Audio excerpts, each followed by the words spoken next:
Good afternoon, Knox County. This is Bobbie Poynter, editor of the Barbourville Mountain Advocate. Today is Tuesday, February 9th, and I have United States Senator Rand Paul with me on the phone.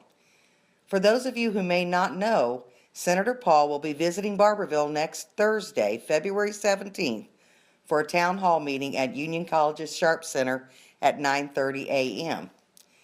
Hello, Senator Paul, and thank you for taking a few minutes out of your busy schedule to speak with me.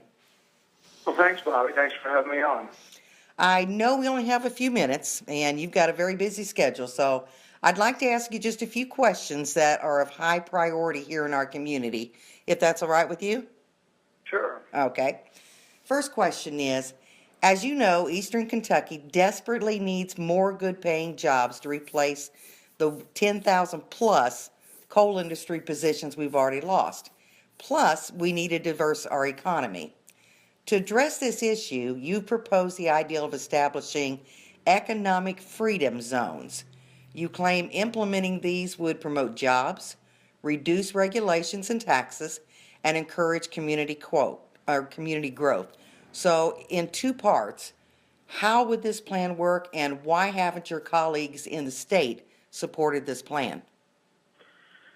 Well, I'm very aware of what's happened, because of President Obama's war on coal in Eastern Kentucky.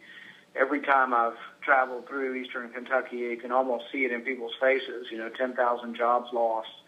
And I can reassure people that I've stood up against every one of these regulations, but most of them have been implemented by the president without the authority of Congress, which I object to. And we've actually fought to repeal some of these regulations, but it would take the president signing a repeal of his own regulation, which is unlikely to happen.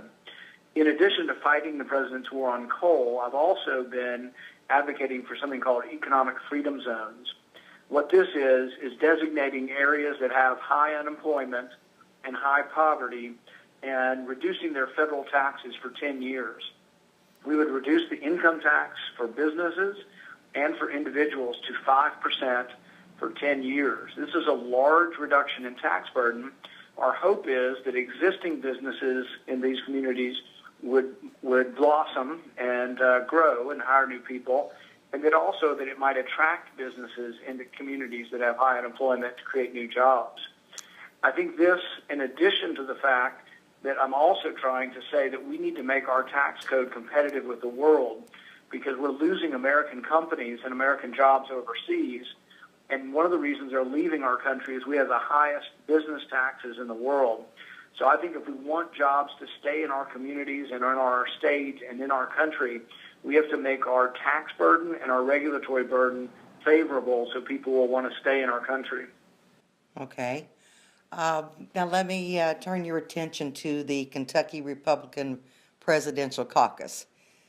Do you regret paying $250,000 to have a caucus and then having to pull out of the race? And do you still support the caucus, and why?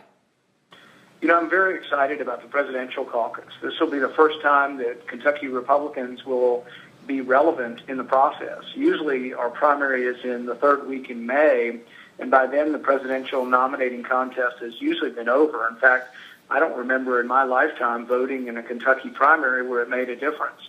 So this time people's vote will actually make a difference in who the nominee is. It's also going to be, for the Republican Party, a great organizing event because it's going to be run by the party, so people will actively be there trying to get people to sign up for the Republican newsletter list, trying to expand our communication with Republicans.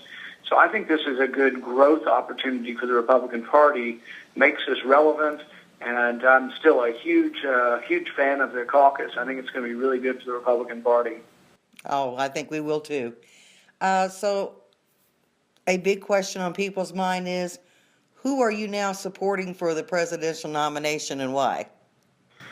I've decided to stay out of the presidential race because I want all the candidates to come to Kentucky and campaign, and I want it to be a level playing ground.